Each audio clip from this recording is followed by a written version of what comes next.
Հաներ բարեձեր, շնորհակալ ենք, որ եկաք տաղավար, մի քանի թեմաների հետ կապված ձեր խոսքը կփոխանցեք եւ այսպես մենք տեսնում ենք, որ եկեղեցու դեմ կեղտոտ արշավը իրենք շարունակում են, կանգ չեն առնում, ամեն անգամ մի եկեղեցի են ֆիքսում, գնում, այդ ինչպես եկեղեցին է բնորոշում, սրբապիղծ արարողակարգերն իրականացնելու, խնդրեմ այս մասով ձեր տեսակետը, մեր ամոթն ու խայտարակությունն է, որ սրբազանները գտնվում են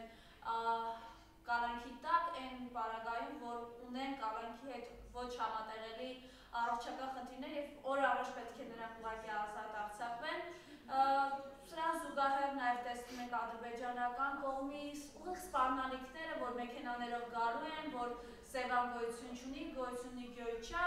և նաև այս ադրբեջանական ցորենը կամ ղազախական ցորենը, որ եկել է, որը ըստ էության անասնակեր է, այն կուտը, որ տալիս է ժողովրդին ներողություն այս բառերը ասելու համար, բայց դա է իրականությունը։ Եվ սրա վտանգները, խնդրեմ։ Բարև ձեզ, շնորհակալություն։ Նախ այո, սկսենք եկեղեցուց, ինչի համար է արշավը սկսվել եկեղեցու դեմ, որովհետև կա հրաման։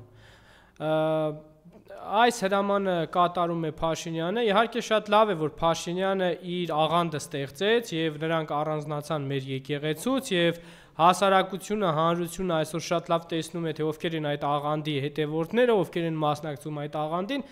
որևիցե աղերս չունի հայ առաքելական եկեղեցու հետ այն ինչ որ Նիկոլ Փաշինյանն է կազմակերպում, մեղքերի մեջ կորած, մեղքեր գործած, մեղքերով ապրող Նիկոլ Փաշինյանը չի կարող ուղղակի թելադրել կամ չի կարող ուղղակի ինչ որ հոգևորական կյանքի հետ կապված մարդկանց կոչեր անել, դա վեր է քաղաքականությունից եւ դրա պատիժը Փաշինյանը շատ ծանր ձևով է կրելու, որովհետեւ նա պղծում է եկեղեցին։ Նա մեղքերի մեջ կորած անձնավորություն է, իրեն վերագրել է տիտղոս, իրեն վերագրել է կոչում, որ ինքը իրավունք ունի խառնվելու եկեղեցու ներքին հարցերին, որոշումներ կայացնի, աշխարհիկ միջամտություններ, արհեստական միջամտություններ կայացնի եկեղեցու հետ կապված, որի ոչ բարոյական իրավունքը ունի, ոչ հոգևոր իրավունքը ունի, որևիցե ձևով այդ իրավունքը չունի։ Եվ այսօր նույն իրավիճակն է, ինչ որ գնա որևիցե մեկը ազգային ժողովի դիմաց, առանց որևիցե մանդատ ունենալու, առանց որևիցե քաղաքական թիմ լինելու, ասի, որ ինքը պետք է որոշում կայացնի ազգային ժողովում ինչ անեն, ինքը պետք է որոշում կայացնի ազգային ժողովը ինչ որոշումներ կայացնի, ինքը պետք է լինի այնտեղ մեծամասնություն եւ իր ձայնը պետք է լսելի դառնա։ Նիկոլ Փաշինյանը ընդամենը եկեղեցում ունի մի սարկավակ եւ այդ սարկավակով փորձում է եկեղեցում ինչ-որ փոփոխություններ իրականացնել։ Եկեղեցում կան հարյուրավոր հոգևորականներ, որոնցից որևիցե մեկը չի մասնակցում, չի կիսում այն, ինչ որ Նիկոլ Փաշինյանն է ներկայացնում։ Սա ինչ է իրենից ենթադրում, որ Փաշինյանը ուժի միջոցով, ճնշման միջոցով փորձում է քանդել մեր եկեղեցին։ Ինչ է գնում այս քայլերին, կարող են տարբեր պատճառներ լինել, բայց այն, որ ակնհայտ է, որ նա ունի հրաման, ինչպիսի ուժերի կողմից, ես մեծ կասկածներ ունեմ, որ թուրքական ուժերի կողմից, որպեսզի քանդի մեր հենասյուներից մեկը, ամենակարևոր հենասյուներից մեկը, մեր հոգևոր աշխարհը, մեր եկեղեցին, դա արդեն ակնհայտ է, որ նա ունի այդ հրամանը եւ նա իր քաղաքական վերարտադրությունը տեսնում է այդ հրամանը կատարելու մեջ։ Նիկոլ Փաշինյանը այլևս իր հույսը չի կապում Հայաստանի Հանրապետության ժողովրդի հետ, որովհետեւ խաբել է ժողովրդին 1000 անգամ եւ չունի այդ վստահությունը։ Դրա համար նա իր հույսը այսօր կապում է մեծ ուժերի հետ, անգամ թշնամի ուժերի հետ, որպեսզի նորից վերարտադրվի։ Հաջորդը մեր սրբազանները այսօր տանջվում են բանտում։ Մենք չենք կարող լուռ մնալ այս ամենի հանդեպ, չենք կարող անտարբեր մնալ, սա ուղղակի բարոյական չէ։ Յուրաքանչյուր հայ պետք է կոչերով հանդես գա, պետք է հարցազրույցներով հանդես գա, պետք է մարդիկ դուրս գան փողոց, պայքարեն, թույլ չտան, որպեսզի մեր սրբազանները այդ տառապանքների միջով անցնեն։ Ըստ տեղեկությունների սրբազանների առողջականը այսօր այդքան էլ լավ վիճակում չէ։ Եվ մենք յուրաքանչյուրս պետք է պատասխանատվություն կրենք այդ մարդիկ մեր բոլորի համար հայտնվել են այդ կարգավիճակում, վերցրել են այդ ծանր խաչը եւ շարժվել են առաջ։ Եվ չարը, նեռը հարձակում է գործել։ Սրբազանների վրա, հարձակում են գործել Սամվել Կարապետյանի վրա, հարձակում են գործել Գյումրու քաղաքապետ Վարդան Ղուկասյանի վրա, այն մարդիկ, ովքեր չեն ընդունում սրանց հայատյաց անհայրենիք քաղաքականությունը, ուղղակի բեսպրիդելավարի մարդկանց վերցնում, կալանավորում եւ չգիտես ինչեր են անում։ Սիրելի հայրենակիցներ, պետք է սթափել, Ադրբեջանի հռետորաբանությունը դուք լսեք։ Ալիևը ինչպես է խոսում, Սևանա լճին ադրբեջանական անվանում է տալիս եւ այս ֆոնին Փաշինյանենք ձեզ փորձում են համոզել ինչ-որ խաղաղության մասին։ Նրանց նկրտումները նայեք Հայաստանի Հանրապետության սուվերեն տարածքի նկատմամբ 9900 քառակուսի մետրի համար պայքարող ՔՊ եւ Նիկոլ, բա ինչի ծպտոցներդ միած չլսվեց, երբ որ Ալիևը Սևանը հայտարարեց, որ ադրբեջանական է։ Բասում էիք կպայքարենք մեր սուվերեն տարածքների համար, բա ինչի չեք պայքարում այսօր։ Եվ հետևաբար, հարգելի հայրենակիցներ, չի պայքարելու, այնպես ինչպես չպայքարեց Արցախի համար, այնպես ինչպես չպայքարեց մեր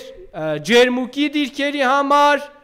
այնպես ինչպես չի պայքարելու մնացած մեր հողերի համար։ Նա պայքարելու է միմիայն իր աթոռի, միմիայն իր գրպանի իր հարստանալու համար։ Եվ հետևաբար, սիրելի հայրենակիցներ, պետք է բոլորս միահամուռ ուժերով, միասնական ուժերով, համախմբվելով, վերջի վերջո իրար հետ ընդհանուր լեզու գտնելով հեռացնենք այս թուրքահպատակներին։ Դա յուրաքանչյուրիս խնդիրն է, առաքինությունն է եւ յուրաքանչյուրս պարտավոր ենք իրականացնելու մեր բաժին պատասխանատվությունը պարտավոր ենք վերցնելու եւ իրականացնելու այդ գործընթացը։ Ամեն մեկը ձեր տեղում միասնական հանձնվել, դա նշանակում է ծնկի գալ Ալիևի սրի տակ, անցնել Ալիևի թրի տակով, ինչը որ ՔՊ-ն արել է, երբ որ ձեզ ասում էինք, որ պարտված ղեկավարը չի կարող ղեկավարել, այս սրա համար էինք ասում, որովհետև նա այսօր բավարարում է Ալիևի պահանջները, հարձակվել է եկեղեցու վրա, սահմանադրություն է փոխում, ինչ է սա իրենից ներկայացնում, որ նա հպատակ է արդեն, այդ դրա համար ասում ենք, որ չի կարող, 2021-ին ասում ենք, պարտվել է, ծնկի է եկել, պետք է հեռանա, եւ այսօր նա իր վախերի արդյունքում կարճած այդ աթոռից մի ամբողջ ազգի կզոհաբերի, եւ դրա համար, սիրելի հայրենակիցներ, յուրաքանչյուրը ունեն իրենց բաժին, անելիքները, դուք մի մտածեք, որ օդից ինչ-որ մեկը պտի գա ու այս երկիրը փրկի, այդպես բան չկա, դու ես պատասխանատու այս երկրի համար, դու ունես քո բաժին, հանրային պատասխանատվությունը եւ փառք Աստծո այսօր այնքան է զարգացած տեղեկատվական դաշտը, որ յուրաքանչյուրդ ունեք ձեր ձեռքում ձեր հեռախոսը, ձեր տեսանյութերը նկարեք, պայքարեք, գաղափարակից դարձեք ռեալ ուժերի հետ, միավորվեք։ Ես այստեղ չեմ եկել ինչ-որ քաղաքական ուժի համար դեռ ինչ-որ բան ասում, ես ձեզ ասում եմ, որ բոլոր քաղաքական ուժերը, բոլոր ապաքաղաքական մարդիկ պետք է հասկանան, տարիներ շարունակ ասում ենք, ամեն օր նիկոլականները գցում են, տեսեք ինչա կառույց է, Նիկոլը հրավիրել է իր մոտ, տվել է հանձնարարականներ, պետության բյուջեն հանել են 7 միլիարդ, երկու հատ քոսոտ մանկապարտեզն իբր կառույց է, եկել են ասում են, տեսեք Նիկոլն ինչա կառույց է, բոմժ Նիկոլը ինչ է ունեցել, որ ինչ կառուցի, դուք դա 7 միլիարդ արտաքին պարտքի եւ պետությունը թալանելու հաշվին 90%-ը դրել եք ձեր գրպանը, այն 10%-ը այսօր PR եք անում, թե ժողովրդի համար բան եք կառուցել, թե ժողովրդի համար էս է կարել, այն է կարել, մի հատ մտեք եռաբլուրներ, մտեք գյուղերի բոլոր պանթեոնները, տեսեք Նիկոլը ինչ է կառուցել, տեսեք ինչքան տղու արյուն է հեղել, բա մոռացաք 5 տարվա մեջ, մոռացաք ինչ են արել, մոռացաք մի ամբողջ Արցախ ինչպես են հանձնել, քանի եկեղեցի են հանձնել, ինչքան հողեր են հանձնել, ինչքան հյուրատներ են հանձնել, նորակառույց շենքեր են հանձնել։ Արցախ մտնողներ եղել են, տեսել են այնտեղ ինչ էր կառուցվել, ինչքան բան էր կառուցվել, որը սկուտեղի վրա հանձնվեց Ալիևին։ Դրա 10%-ը այստեղ էս 7 տարվա մեջ ինքը կառուցել է, թե ոչ։ Դրա հետ մեկտեղ նաև այդքան տղերքի կյանք խլեց դիտավորյալ։ Եվ եթե նա ավելի վաղ կանգնեցրած լիներ պատերազմ, այսօր հազարավոր տղաներ մեր կողքին կլինեին։ Սերունդ է ոչնչացրել, սիրելի հայրենակիցներ, սերունդ։ Ոչնչացրել է երիտասարդ տղաների սերունդ, որոնք դեռ ամուսնացած չէին, երեխա չունեին, եւ այդ տղերքը այդպես էլ սերունդ չթողեցին։ Այ դա է կոչվում սերունդ ոչնչացնել, հենց դա։ Նա գենոցիդ արել, 2 սերունդի ոչնչացրել է։ 18 տարեկան անմեղ տղերքի։ Եվ եթե որոշ մարդկանց համար դա մի բաժակ ջուր էր, խմեցին անցավ գնաց, մեր համար այդպես չի։ Մենք մեր զոհված ընկերների ու հրամանատարների արյունը չենք պատրաստվում ուրանալ, չենք ուրանալու, ինչպես որ դուք եք առաջարկում այսօր։ Եվ այդ տղերքի գործն ու սխրանքը վաճառել է 91 թվականից մինչև այսօր։ Այդքան մարդ ինչ գործ որ արել են, բոլորի սխրանքը վաճառել է։ Հազարավոր տղերք հաշմանդամ վիճակով խեղված ճակատագրերով այսօր ապրում են։ Խեղված ճակատագրերով։ Ձեզ ինչ կա։ Ձեր ջպերով, ձեր աղրանիկներով, ձեր միլիոններով ման է գալիս, ձեզ հետաքրքիր է այդ տղերքը ինչ տառապանք են կրում այսօր ձեր քաղաքական որոշումների պատճառով, ինչ դժվարությունների միջով են անցնում սովորական կենցաղային կյանքում ապրելով, ինչ չարչարանքների միջով են անցնում ձեր քաղաքական սխալների պատճառով, եւ որոշները երբ որ կանգնում ու ասում եք, դե պատերազմ էր, որ պատերազմում այդպիսի բան չի լինում։ Բայց ինչու պետք է պատերազմ լիներ, ինչու պետք է սկսեր պատերազմ։ Ուրեմն քաղաքական ղեկավարությունը իր տեղում չի եղել։ Լավ համարենք թե պատերազմ էր, ինչու չէր կանգնեցնում այդ պատերազմը, երբ որ գլխավոր շտաբը իրեն զեկուցում էր, որ այլևս չեն կարողանալու, պարտության է գնում բանակը, ինչու չէր կանգնեցնում։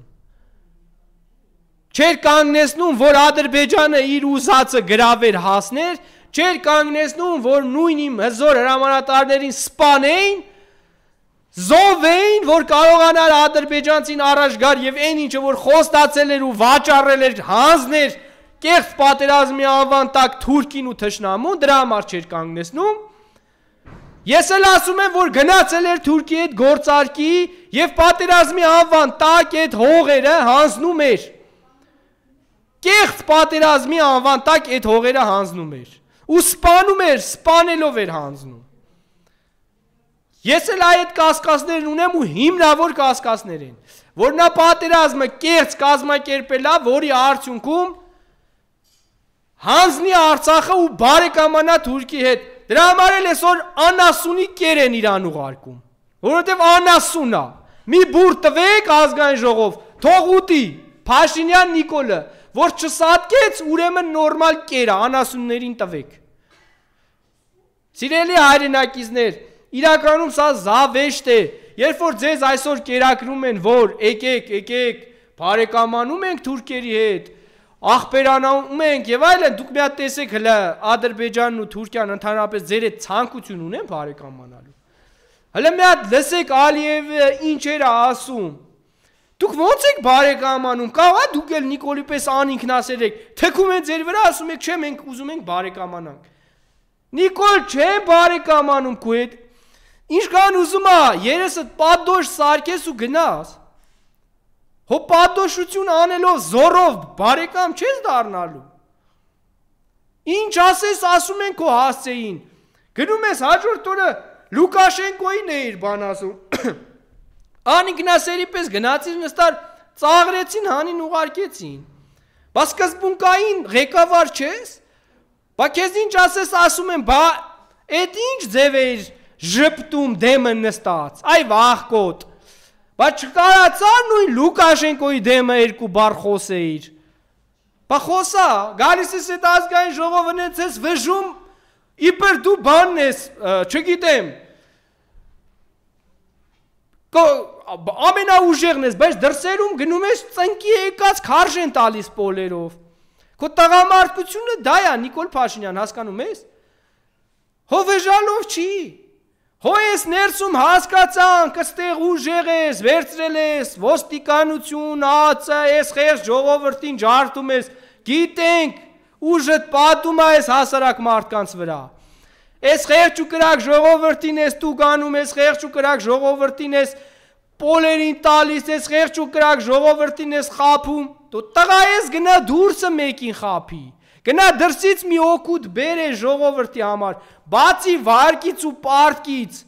ինչ ես կարացես 7 տարվա մեջ բերես ու անես, ինչ եք կարացե անեք, միլիոնները ձեր ձեռքերում ա, միլիոնները դուք, եկել եք Սամվել Կարապետյանի հետ եք համեմատվում, պետությունը ձեր ձեռքերում, ասում եք Սամվել Կարապետյանը էս ինչ մարզում բարեգործություն չի արել, ոնց որ այդ մարդու ճակատին գրած է կամ պարտավորված է անի բարեգործ, դուք որ իշխանությունը վերցրել եք, ամբողջ Գերդաստաններով լափում ման է գալիս, չեք անում ես խեղճ ու կրակ ժողովրդի համար, այն մարդը որ կյանքում պետական պաշտոն չի զբաղեցրել, դրսում է հարստացել, դրսի փողեր է բերել ներդրում արես երկրի մեջ, եկել եք կախվել եք այդ խեղճ մարդու աչքերից, երեսից ասում եք, ես չես արել, այն չես արել։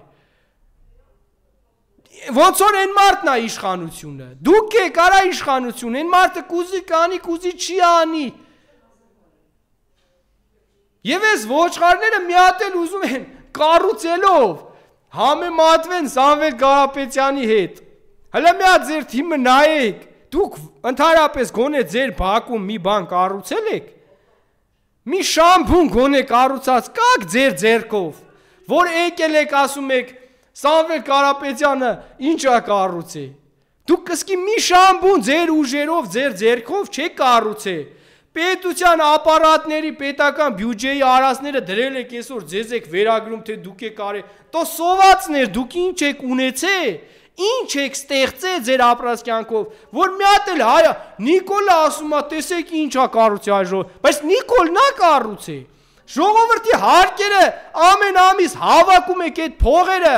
ժողովուրդն է տվել։ Էլ եմ ասում 90%-ը վերցրել դրել եք ձեր գրպանը, ճռռում են խեղճ մարդիկ վարկերի պարտքերի տակ, բա գնացեք մարդկանց վարկերի հարցը մի փոքր թեթևացրեք։ 7 տարի, 10 տարի ժամկետանց վարկեր ունեն, ձեզ հեչ հետաքրքիր չի, ձեր հարկադիրներով, բաներով, ինչ կա խեղճերի ձեռից խլում եք, այ անթասիբներ։ Հետո ասում եք մենք ժողովրդի համար ենք մտածում, սոցիալական ծանր իրավիճակում ես խեղճ մարդիկ, դուք հլը գյուղեր գնացեք, դուք չեք շրջում ես ժողովրդի մեջ, դուք ձեր կլանով այդ ձեր պատավատներով ապրում եք, դուք չգիտեք այսօր ժողովուրդը ոնց է ապրում, մի կերպ գոյությունն է քաշ տալի։ Աղքատությունը ելել է 35% մարդիկ հաց չունեն, դուք եկել եք այստեղ վնգստում եք, թե լավ է ժողովրդի վիճակը, շատ լավ է, ընտիր ապրում են։ Ձեր բարեկամներին տալիս եք 0% վարկեր, խեղճ մարդուն տալիս եք 24% վարկ։ Այն վարկային կազմակերպությունների մասին էլ չեմ խոսում։ Այո, սոցիալական արդարություն չկա։ Չկա սոցիալական հավասարություն, դրա համար ես վիճակն է, ոչ մի ոլորտում արդարություն չկա, անկենսագրություն մարդկանց նշանակել եք նախարարներ, դե որ վարչապետը տենց անկենսագրություն է, նախարարներն էլ այդպես պետք է լինեն, պատասխանատվություն չկա ստանձնած պաշտոնի հանդեպ, չեն մտածում, որ ընկեր ջան, այս առողջապահության նախարարի աթոռին վեր ընկնելը, էդի մարդկային կյանքերի հանդեպ պատասխանատվություն ունենալու հարց է։ Էդը տենց բանի հաստիկ չի, սովորական մի հատ գործ, որ ուզում ես ընդունվես աշխատես, ասում են աշխատանքային փորձ ունես, թե չէ, իսկ իրենք օդից նախարարներ են նշանակում, ուժային կառույցների, չգիտեմ ինչերի, 15-20 տարի ծառայած սպաների գործը չի գնահատվում, մարդիկ խրամատներով, ամեն ինչով անցած, տարբեր փուլերով անցած, այսօր այդ մարդկանց չեն գնահատում։ Ամփոփելով խոսքը սիրելի հայրենակիցներ, ուզում եմ ձեզ տեղեկացնել, որ ձեր լռության արդյունքում բոլորս ենք պատժվելու, ձեր անտարբերության արդյունքում ես էլ եմ պատժվելու, բոլորս ենք պատժվելու։ մի մեծ ընդհանուր տուն է, մի մեծ ընդհանուր ընտանիք է եւ բոլորս պետք է ստանձնենք մեր պատասխանատվությունը ճշմարտության մասին խոսելու, պայքարելու, ոչ թե քծնելու, փողին, իշխանությանը, աթոռին, եկել են, նոր են, ինչ են անում, ինչ նոր, որ ասում են, նորը պտի հնի հետ,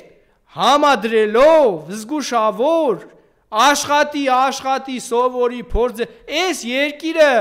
անտերանոց չի, ով տեղից թռնում ասում է, ես պտի դառնամ ղեկավար, ես պտի դառնամ վարչապետ, լավ դուք հեչ պատասխանատվություն չունեք, այդքան անմեղ առավոտ, որ արթնանում եք այդ երեխաների աշկերին, որ նայում եք, որ դպրոցում մանկապարտեզ են գնում, չեք զգում ձեր վրա պատասխանատվություն, որպես ղեկավար չեք գիտակցում, որ դուք պատասխանատու եք այդ երեխայի ճակատագրի համար,